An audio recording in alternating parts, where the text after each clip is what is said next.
Welcome to the Veterinary Marketing Podcast, where it's all about helping your veterinary practice attract, engage, and retain clients.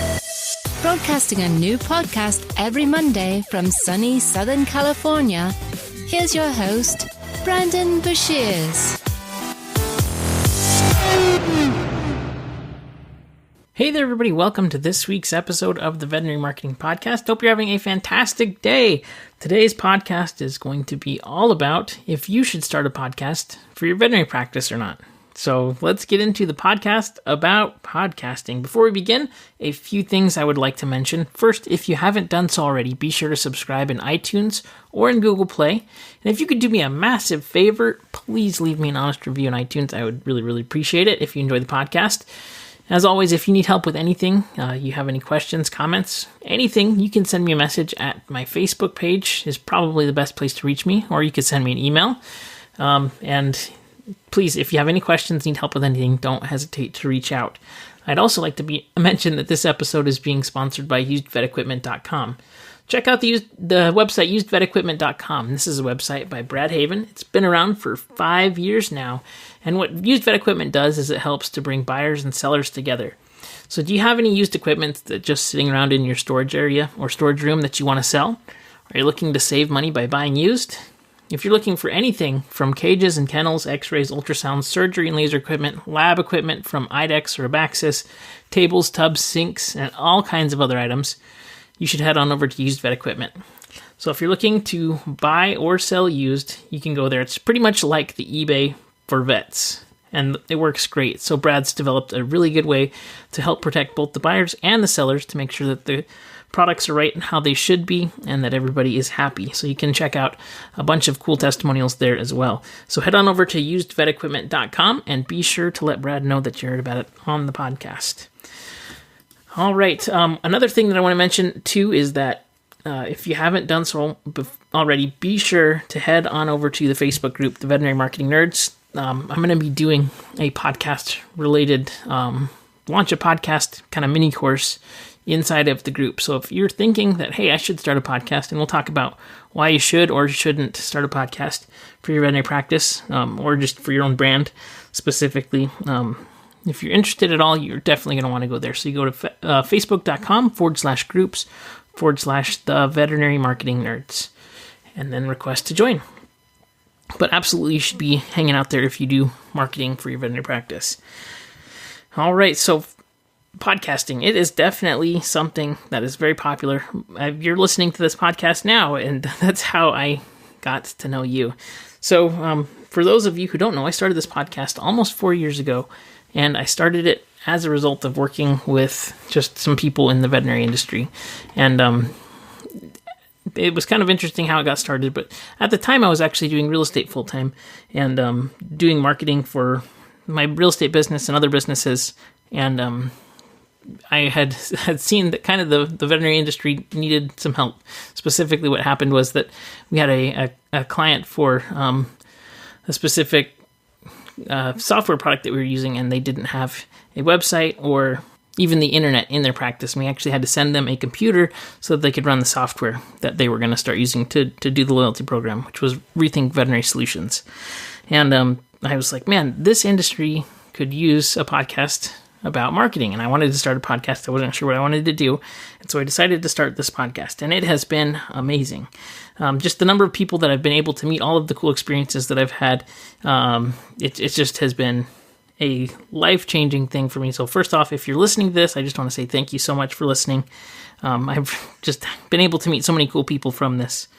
And so I think that podcasting is different from other kinds of content. It's kind of similar to video where people get to know you more. But one thing that happens all the time is people, when I talk to them, they're like, oh, you sound just like you do on the podcast, which is a funny thing to say because obviously I do. It's my voice here. But people get to know you because you show up, especially if you're consistent once a week, and then they really appreciate what you're doing.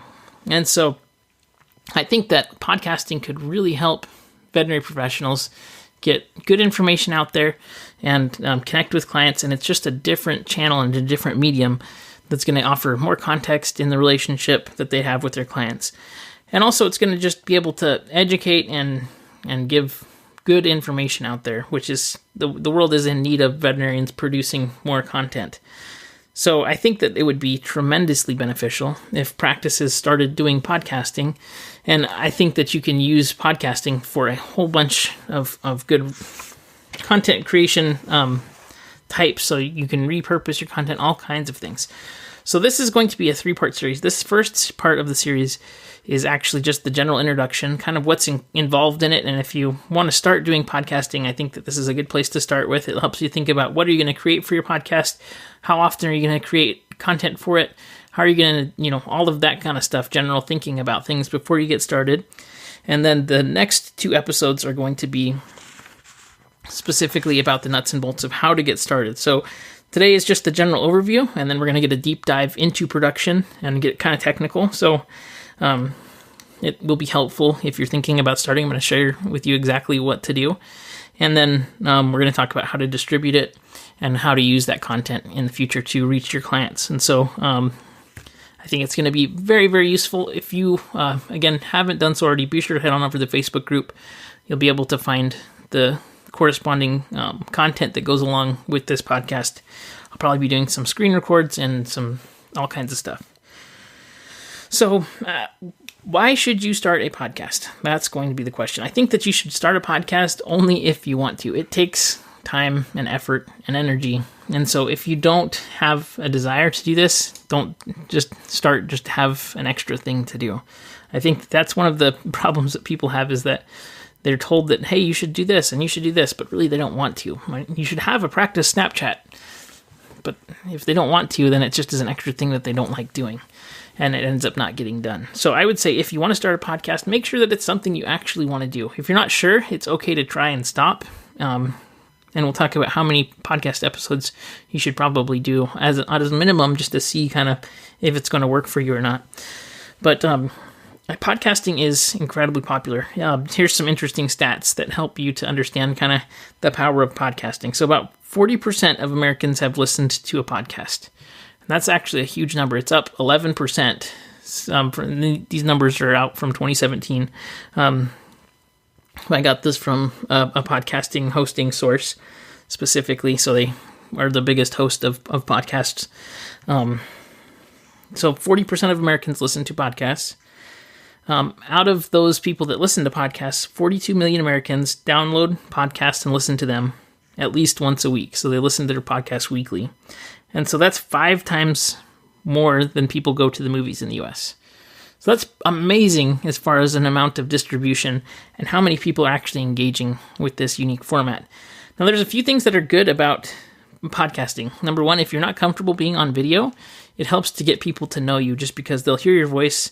And when they begin to hear your voice and, get kind of like in more of a relationship with you, maybe more so than just like a blog where you're just writing words, which again, people have built businesses around just writing words as well. So it depends. Each medium is different, and you engage with people differently for sure. So having the podcasting just as an option, especially if you don't like writing, if you're more of a speaker, or you communicate better through speaking, then this is definitely a good medium for you. It takes a long time to develop the skill. You'll find if you start doing podcasts, it takes some time to get used to speaking. And I just said but editing out and reducing your ums and uhs and ands and all these things, it takes some time. Absolutely. And especially when you begin, you're going to have a lot more editing, but as you get better, it's going to be get easier and easier, and production time takes way less. So it helps you to connect in different ways with your clients. It helps you to build trust with them. It helps to build credibility. It allows you to communicate ideas and get important information out to them. And you can repurpose this content in all kinds of formats. So we'll talk about that in just a second. So first off, do you think that this is something that you want to do? If it is, you should go for it and listen to the rest. If it's not, then there's going to be a few weeks here where you're not going to be super interested in these podcasts. But I think that this is helpful. So podcasting is definitely time consuming, especially if you're going to be doing more of a professional production or have far more scripted or planned out kind of episodes and things. But if you want to do a less professional, kind of more informal type of podcast, which is definitely a possibility now. There's tools that will let you do that. You could still have a really high quality of content, but make it kind of more conversational. Then it definitely is going to take less time. So it kind of depends on you and what you want the show to be about. So we'll talk about that in just a second. But if you're thinking, hey, this is something I would like to try for my practice, I think that if you could try it and commit to doing just 10 episodes, it's amazing. The number of podcasts that only get to 3 episodes, I remember there was a statistic about it, but most podcasts don't make it to their 3rd episode. So if you make it past 3 episodes, you're likely going to continue doing it. So if you're thinking about starting a podcast, I'd say commit to doing at least 10 episodes. And if possible, as far as frequency and things, until you get a more developed kind of body of content, I would say do podcasts weekly or bi-weekly. You can do a monthly. Absolutely, that's okay. As often as you want to, but typically if people do it monthly, they just kind of stop doing it because they think about, they typically forget to continue, and a month is kind of far apart for your audience as well, so it's a little bit more difficult to get kind of traction and build up downloads faster. So I would suggest if you're starting out, commit to those 10 episodes, and if possible, do a weekly podcast, if not more frequently. But I'd say weekly is a good place to go. People don't like too much content on one hand, and on the other hand, they don't want too little. So I think that weekly is a good balance there.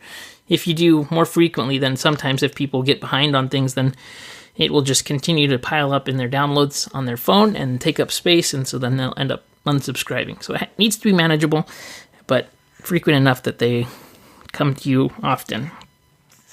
All right, so if you're going to be doing it, committing to 10 episodes and committing to a weekly podcast, I think would be kind of the best.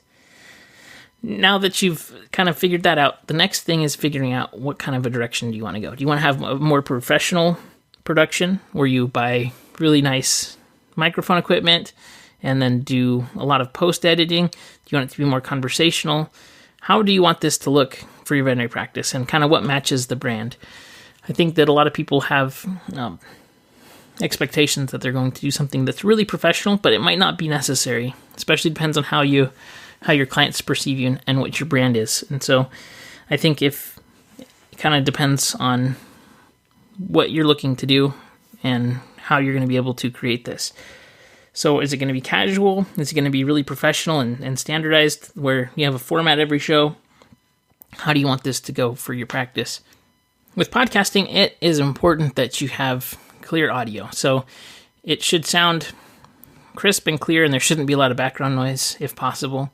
I know that if you're going to record it, probably you're not going to want to record it at your veterinary practice just because there's almost always dogs barking in the background. And so unless it's a shorter show, it shouldn't have tons of background noise typically, because it's just is too distracting that people won't listen to it. So the audio quality needs to be crisp and clear, but you don't have to go out and buy a $1,000 microphone. In fact, you can make a podcast from your iPhone, and it's really, really high quality, or your smartphone, whatever you got.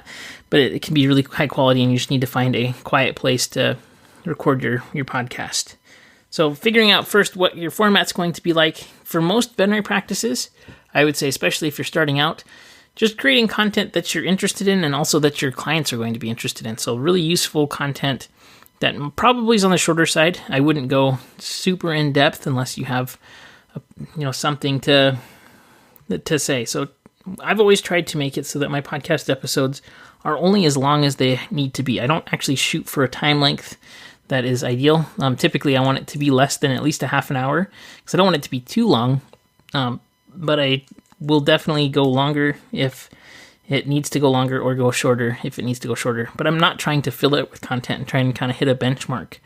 So that's one thing that I would suggest too, is if you have a question and I think that would probably be a great format for the podcast for most veterinarians, is you go over questions. So like, why does my dog do this? Why does my cat do this? How often do I need to? What's the best way to? Those kind of questions.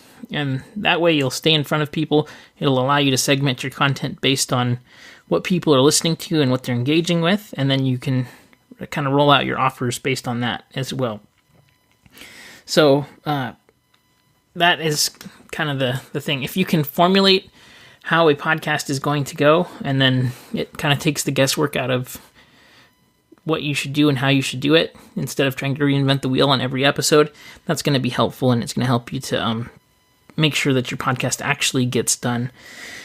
So I think that for most people, just starting is a bit overwhelming, and they're not sure what to do. They're afraid. They don't like the way that their voice sounds. The truth is, everybody doesn't like the way that their voice sounds until you start doing podcasts more often. You don't get used to it. It's just something you have to get used to.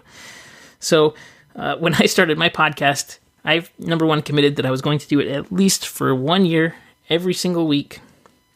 And I did it actually for 2 years without missing an episode. That was pretty cool.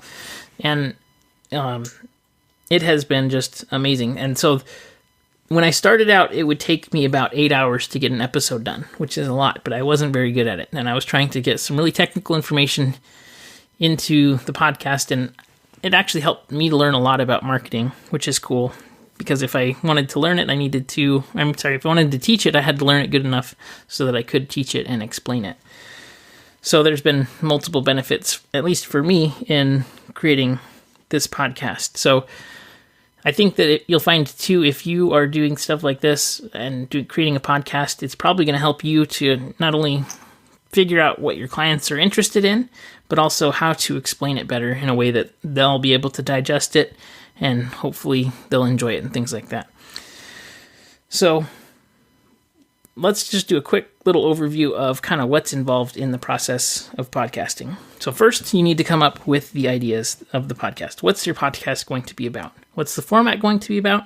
And then kind of brainstorm ideas for the content that's going to be in it. I think as a veterinary practice, there's no limit to how many episodes you could do. There's so much content that walks through the door every single day. You could do client stories. You could do frequently asked questions. You could do people commenting on stuff and asking questions. I'm not saying to specifically answer and diagnose their pets, but just in general, giving good advice. It's going to help to build you up as a credible expert. And then I would say, once you kind of have the ideas figured out, how often you're going to do it, what it's going to be about, what's the format going to be like, then you actually go and you create the podcast, and that's the recording. So there's different methods of recording. So a lot of people kind of have misconceptions about what podcasting is. Number one, if you are on iTunes or on the Google Play Store, which are the two biggest sources for people to download the podcast, all that those services do is that they just basically create a place for all of the podcasters to put their podcast. So they don't actually do any hosting. So when you create your podcast, it needs to be hosted somewhere else. So there's a few kind of different options. You've got Libsyn, which is probably the most professional, and that's libsyn.com. It stands for Liberated Syndication. They're the kind of gold standard if you're going to pay for hosting. That's who I use for this podcast. It's very affordable, though. They have plans as low as $5, and depends on how much content you're going to upload is how much you pay. The next is kind of SoundCloud, which people are saying, SoundCloud is going to go bankrupt and you shouldn't have your stuff there. I don't think that it's going to go bankrupt. It's free to use and upload, and you can upload your content there and have it hosted there. You could self-host it on your own website. I don't suggest that you do this unless you have a massive server, and it's just complicated and it can take up a lot of bandwidth on it. So don't host it on yourself. Make sure that you're either going to go through Libsyn or SoundCloud, because you're putting up these files, right? And everybody who downloads it, that is taking up bandwidth. And so if you put it on the same server as your website, it's going to slow your website down a lot or make it crash, depending on how many downloads you get. So that's something that you don't want to do. So we have Libsyn, SoundCloud, and then the last version is Anchor, which is an app that is on Android and iOS, and it is an awesome app. So it's a podcasting app and kind of social network. And if you're not familiar with Anchor, you should absolutely check it out. I have a podcast on Anchor also that's called Titans of E-Commerce. You can check that out as well. Be sure to follow me on there. You can call in. There's all kinds of really, really cool features. I'll probably actually do an episode specifically on Anchor as well, just because I think it's a really, really popular app, and I think it has a huge potential for engagement and all kinds of stuff for your practice. So once you create the content, you upload it, and then you publish it. So that publishing happens, and then you are basically telling iTunes and Google Play, my podcast is located at this feed address. Every time a new episode is published, it gets imported into iTunes or Google Play, and then the listeners can listen to it that way. You can also publish it to your Facebook pages, to your social channels, Anchor, the app. And I think everybody should go, if you're thinking about doing a podcast, go spend some time listening to some podcasts, seeing what other people are doing. That's always helpful to kind of brainstorm ideas. So go to the Anchor app. Be sure to follow me there, which is, again, Titans of E-commerce, and check out how that platform works. It's really, really cool. It's free, and it publishes directly to iTunes and Google Play. So if you've been thinking, hey, I want to start a podcast, but it's just going to be difficult to start, I don't have the resources, or, it's going to be too expensive, or my boss won't approve me paying for hosting, then Anchor is the way to do it, because it doesn't cost anything. So that is publishing, and then once you get published, you publish your podcast, you then distribute it, use it, and reuse it. What's so cool is that you can create posts specifically around topics. You can engage with your clients, ask them if they have questions, answer specific questions on the podcast, and it helps you to engage in a different way. So what's cool about podcasting, especially if you're targeting iPhone users, is that every single iPhone has the podcasting app already downloaded into it when it shows up in their hands, right? So if you specifically are able to capture a subscriber on iTunes, and we'll talk about analytics and things in the next episodes, but if you can capture a subscriber and you're actually in their podcasting app, then they're going to get notifications every time you release a new show. So that's pretty cool. There's definitely a lot of potential for segmenting people based on how they engage with your content as well. So if you have dog-specific content, cat-specific content, if you're talking about dental stuff, you have people listening and downloading and engaging with the dental stuff, you can then show them offers later on based on how people are engaging with your content. So that's just as like a blog post or anything else. It lets you segment your audience based on how they are engaging, what they're interested in, and lets you create channels to develop lists of people that are interested in your offers and things. So if you're going to start a podcast, I absolutely, again, suggest that you head on over to facebook.com/groups/the veterinary marketing nerds. If you have any questions, any comments about this, I think that it's going to be a pretty cool process. If you want to start, definitely suggest that you jump in here and get started. So let me know if you have any questions, comments, or need help with anything. And next episode, we're going to be talking about production, specifically the nuts and bolts of how to start a podcast. And I think it's going to be really, really helpful. So let me know that you're going to start one if you are, and I will be happy to see what you're doing. And if you have any questions, I'll give you feedback and everything. So thanks for listening, everybody. Don't forget, be sure to subscribe in iTunes or Google Play. And if you enjoy the podcast, be sure to leave me an honest review. I really appreciate it, and I'll see you on next week's episode.